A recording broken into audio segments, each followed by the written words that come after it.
Hi, I'm Adam Goldman, and I'm on the Culture Matters podcast with Chris Smit.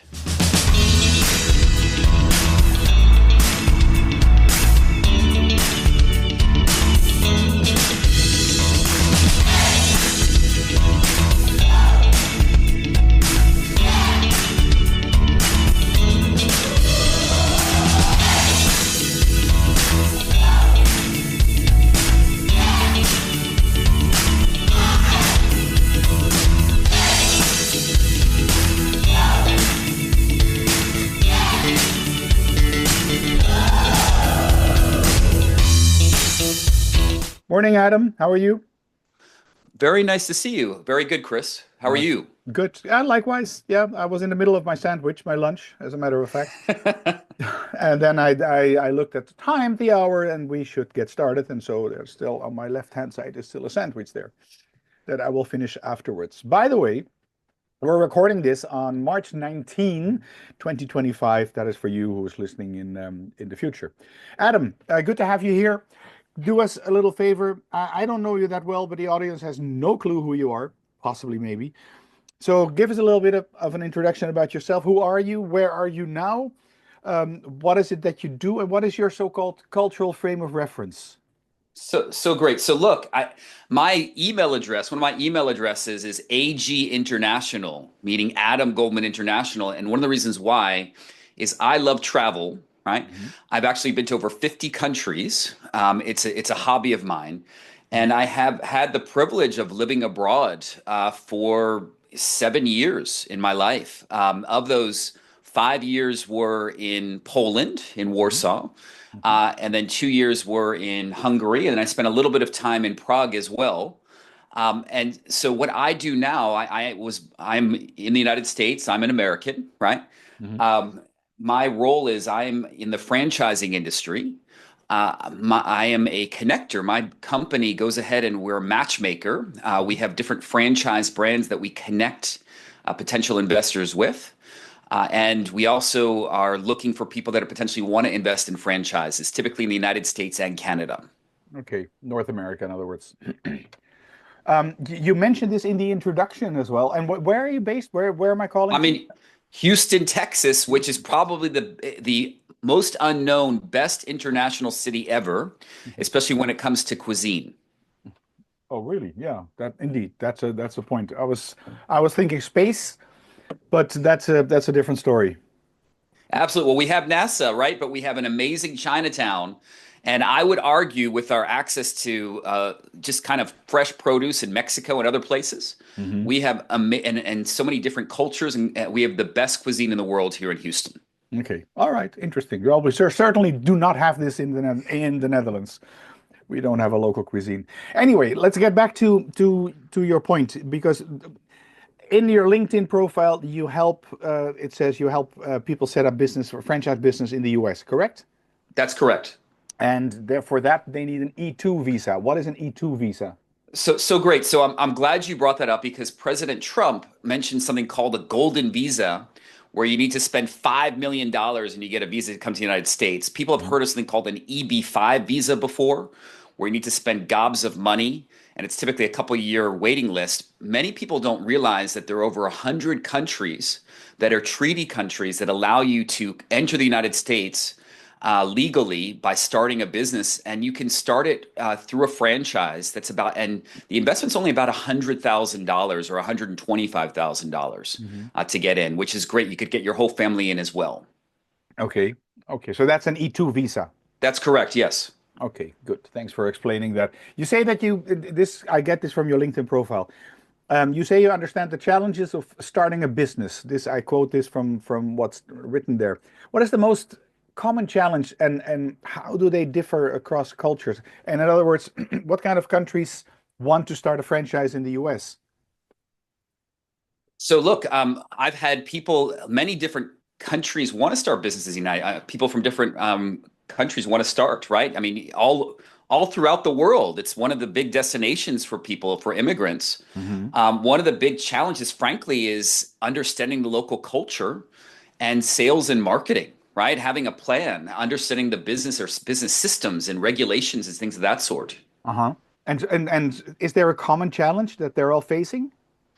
I would say the number one challenge is just business development. That if I would to wave a magic wand, I don't care if you're from Pakistan or from wherever that might be, if you're starting a business in the United States, you need to have a plan for actually generating business. Okay. And what kind of people, what kind of cultures or clients do you get from which part of the world? So look, I've had candidates. Many of them are from Canada, right? Yeah. That's one place. From Europe, I've had placements from Germany and from the Netherlands and from the UK. Hmm. And also, I talked to many people from Asia as well, either from Korea or from Taiwan or from Pakistan. Okay.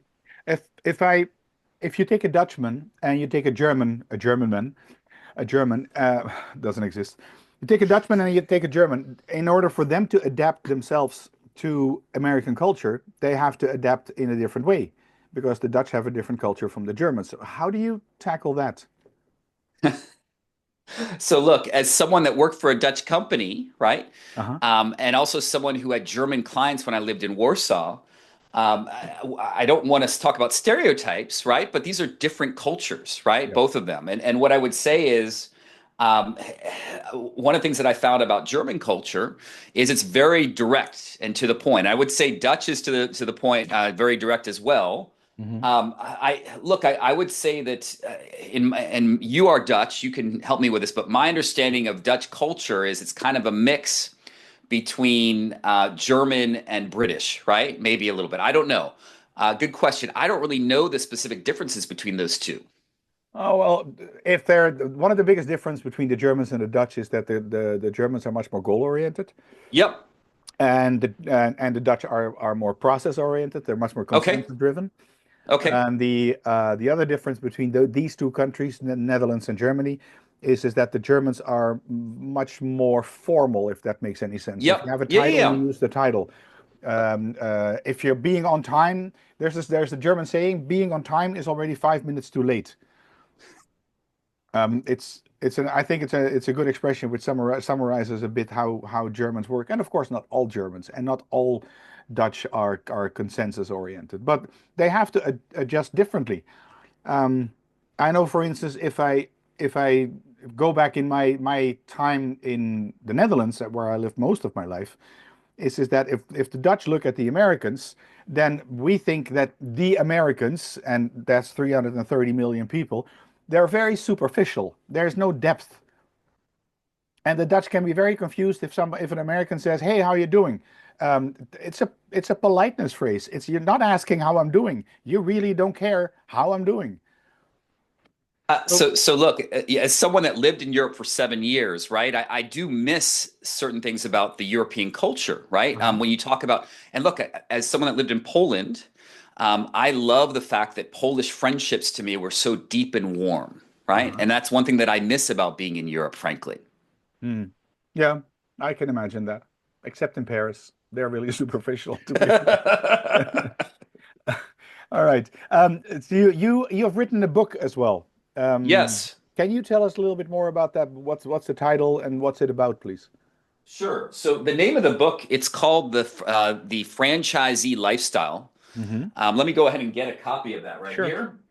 So, look, the idea behind this book is that my understand. I think that there's a lot of misconception Hmm. in the franchising world, in that people think that if you're going to become a franchisee, the thought is that you're going to be selling hamburgers. You're going to be flipping them in the back of the restaurant. You're going to be an owner operator. Yeah. I connect my investors. It's a free service, meaning if I make a successful match, it's the franchise brand that pays me a commission, not my candidates. And there are so many different opportunities, and it's about lifestyle, right? The number one reason why people decide to come to the United States or invest in a franchise in general is because they want to change their lifestyle, Hmm. have more freedom and be able to work on their own terms. And look, especially people that are process oriented, they can appreciate how great it is to have a great franchise brand with great process. Yeah. No, good point. What's the book called again? Just making It's sure called that. the Franchisee Lifestyle. Okay, good. Can you share with us a success story? Somebody comes to you from whatever culture, name the country, They contact you, and how do they get a foot in the door, if you want, or set up their franchise? So look, I had this candidate of mine, and he was from the Netherlands, right? And it was a situation where he just was ready for a change. He's like, Hmm. "Look, I love being in Holland, um, but I don't like the weather here. I want to move to California, right?" Hmm. Great guy when it came to technology and IT. And what he decided is he decided, look, I want to get in. The way I can get in is through an E2 visa, and we looked at a few different options, and the one that he focused upon was something that was related to IT as well. And yes, he understood IT as a consultant, Hmm. but he didn't understand all the nuances of the US market. It's both cultural, but also things such as, I don't know, just all these different things. And because he joined a system, many people tend to, Chris, to underestimate how important it is to have all these different people that aren't only at the head office, but are other franchisees as well. They're both brothers and sisters in arms. Hmm. He just kind of had this framework to really have his business succeed in the United States, and it's going really well for him. Okay. Is there no, let's rephrase this. Do people come to you, or come to the United States maybe with misconceptions, as they're expecting this and this and this, and it turns out to be something different? In other words, to what, how should people prepare for their coming to the US? I'm so glad you brought that up, right? You talk about this whole stereotype of us being Yeah. not very deep, right?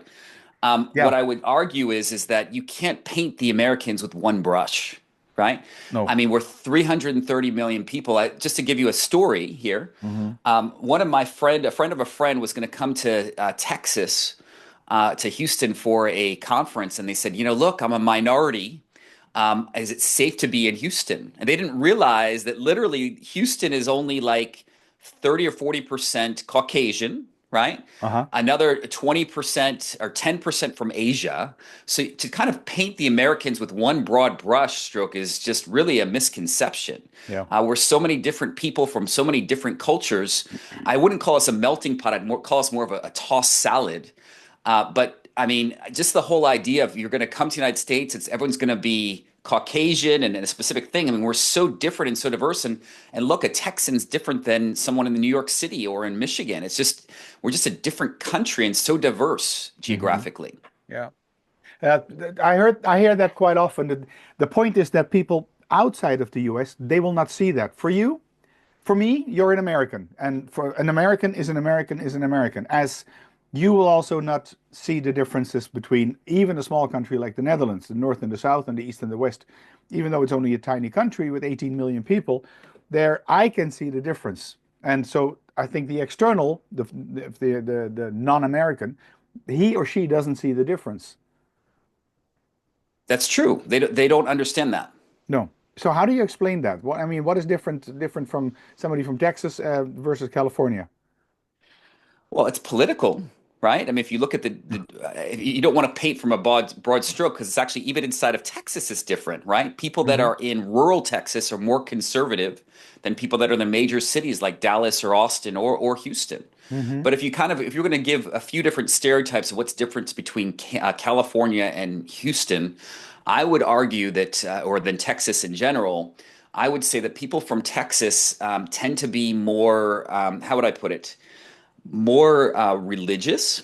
Hmm. They are more family oriented than people in California Hmm. in general, less caring about the environment. We care about the environment, but not as much as people in California, right? And actually, frankly, someone in West Texas probably won't care about the environment at all. In fact, we never recycled when I first moved here 15 years ago. Mm. Those are kind of the things that really come to mind initially for me.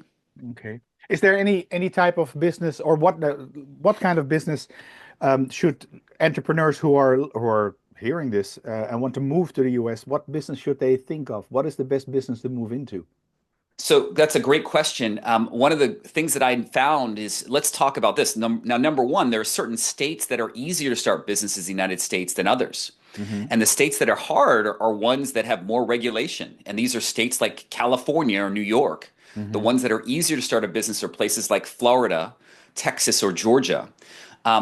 what's fascinating about these E2 businesses is they're not the typical McDonald's restaurant. They typically end up being, because of visa restrictions, things that are non-brick and mortar service businesses that aren't that expensive in general. So I recommend to my E2 candidates to kind of look at things that aren't very glamorous but are necessary, right? Things such as maid services or Uh-huh. painting companies or flooring companies, things that are in need and demand, that you can get the visa for quite easily.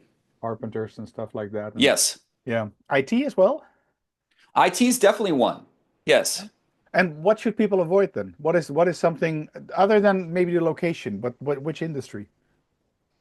So look, it's possible, but my experience has been that to get this visa, there are other visas that allow this.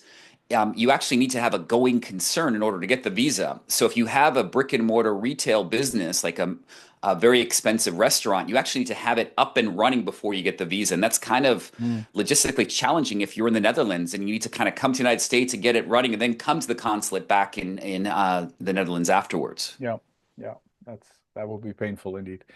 Yeah, service is easier, of course. Yeah, absolutely. Yeah. How do you see this whole franchise develop in the future? I'm not referring necessarily to Trump, but more the future as in indeed potentially politically, uh, technologically as well, or polarization, or is there and given that, what should people be aware of? Look, I think the future of franchising is very bright. And the reason why is I think that there are people during COVID kind of had this thought. They're like, wait a second here. I can work on my own terms. I can work from home. I can have freedom. And franchising allows people to do that, to be on their own in business, but not be totally on their own. So Uh-huh. I see this as being a bright thing. And look, at the end of the day, when the whole franchise industry is a situation where franchise brands are saying, hey, I'm going to go ahead and have you pay royalty fees and franchise fees in exchange for getting a brand and a process. And I don't think Yeah. that's going away in 5, 10, 20, or 30 or 40 years, right? It's a huge part of the US economy. Yeah. And frankly, the reason why it works is if from a value proposition from a franchisor, these people are owners and they just have more at stake than if you're going to go ahead and have an employee opening up a branch. So it's a win-win situation for the franchisor and the franchisee. Yeah. Is there are the Americans further ahead with franchise businesses than the Europeans? So I don't know much about the European franchise market, but my understanding is that, and correct me if I'm wrong, in Mhm. Europe they regulate first. And that's also in franchising, right? All this red tape. I know what it's like to start a business in Poland, right? Right. Or in the Czech Republic. So, look, I would say argue that the more regulation, the harder it is to start franchising. So, I'm not an expert on European franchising, Mhm. but my understanding it's far behind the United States. Yeah. Yeah. Europeans in general are risk avoidance Yep. avoidant, and hence that doesn't help much in business. Even though the chair of the European Commission wants to cut the red tape, they're going to probably use an institution to cut the red tape. So a ministry that cuts, which happens, which is true. So that doesn't really help. Um, a little bit about yourself, Adam, if I may. What's the reason you came to Europe in the first place?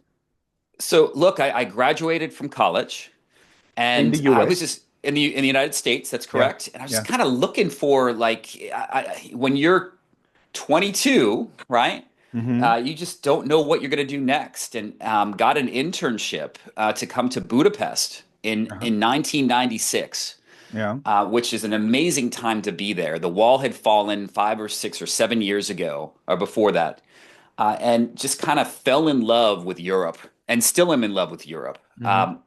Really excited about my kids going for the first time. So I just stayed. To be 22 in Budapest, right? You get too much um, credit. I didn't know anything, but the fact that I was an American in Budapest in 1996 meant that people thought that I was smarter than I was just by being there. Did this help in any way? Well, it helped in getting jobs or in getting into, I mean, a lot of the CEOs were Americans, right? Mm, Or from other places. And just the fact that I was American too, I was able to open doors that my Hungarian colleagues weren't able to open. right. But it just look, it was a great time and a very good place to be at that time. So why did you leave then? Great question again. I mean, look, I left because it wasn't home, right? Mm, This is home. This is where my family is. I'm an hmm American at the end of the day. hmm And I tried it and I loved it. But after I graduated from business school, I was homesick and I was ready to kind of go back home. Okay. Okay. Well, that happens. My mom had the same thing. I don't have that feeling. I don't, wherever I lay my hat, that's my home. I'm pretty comfy. You lived in Poland, in Hungary. You worked with the Dutch. What is an easier or the easiest culture for you to work with? And what is the hardest, the two opposites? Well, look, I love I love the Polish economy. I love being in Poland. Hmm Frankly, my challenge at the time, and it's become better now, is it's just not a huge market, right? I'm here in the mm United States. If you go by GDP and how many people live in Poland, it's the size of Atlanta or of Yeah, Georgia, right? yeah, I love being in a big market, right? That's huge. That's great. That's the kind of place where you have lots of opportunity. yeah. So yeah, but so your preferred country would be then Poland out of the countries that Pol you've lived in. Love doing business in Poland, right? Yeah.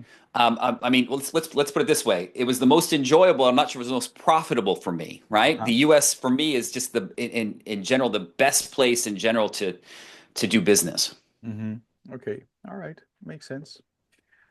What's next for you in your business life, that is? You know, it's interesting because frankly, with my business life, Yeah. it's really taken my daughters are 7, 9, and 13. Okay. And they're really they say small kids, small challenges, like bigger kids, bigger challenges, right? Absolutely. So Yeah.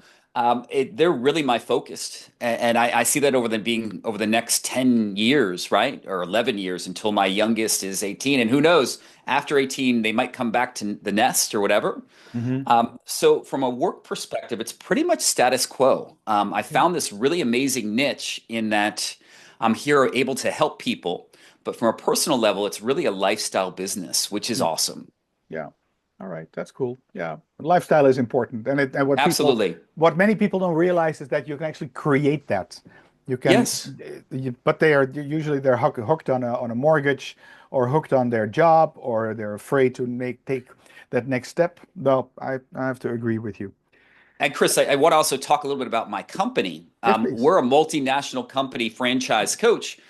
We actually have staff that are in the Philippines.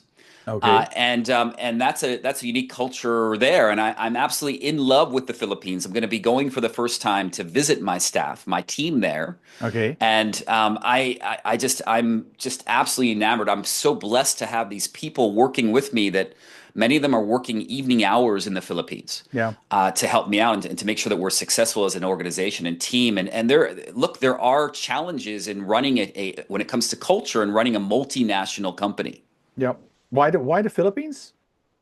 You know, it's interesting. A close friend of mine owns a company that is a staffing agency from the Philippines, and I kind of stumbled into it. Hmm My project manager, my virtual assistant, became a project manager just more just from convenience in that she understood these cultures and she's able to manage our team herself. You had a VA from the Philippines. Yes, that's correct. And I Okay. said, hey, build out your team, and it just made the most sense to build it out locally for her. Yeah, of course. That makes sense.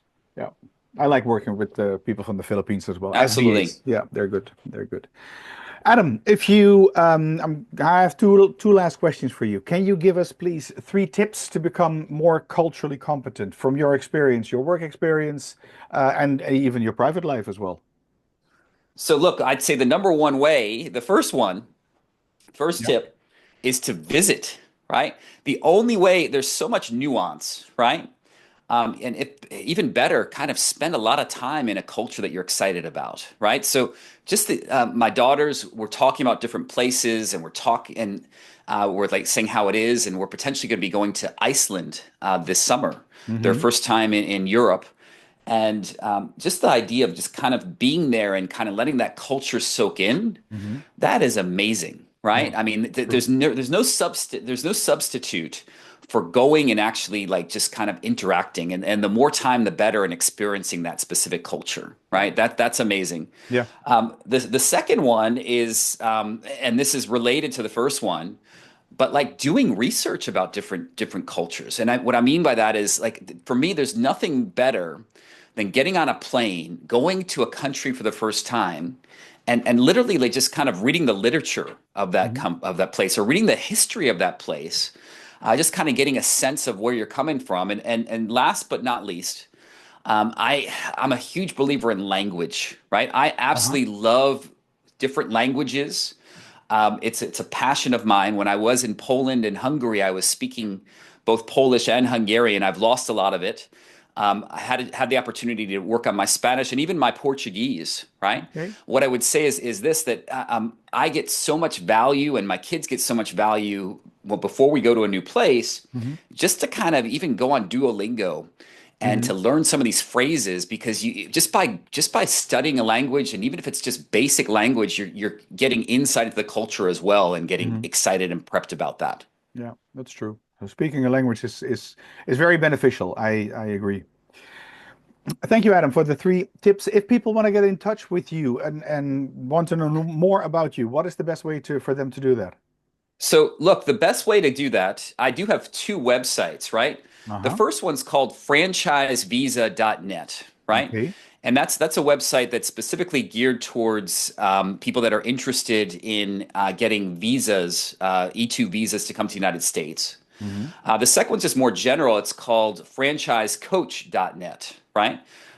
Those are two ways, and I offer a free 15-minute consultation, and I promise to let anyone know if I think they're a fit or not Hmm. for the franchising world.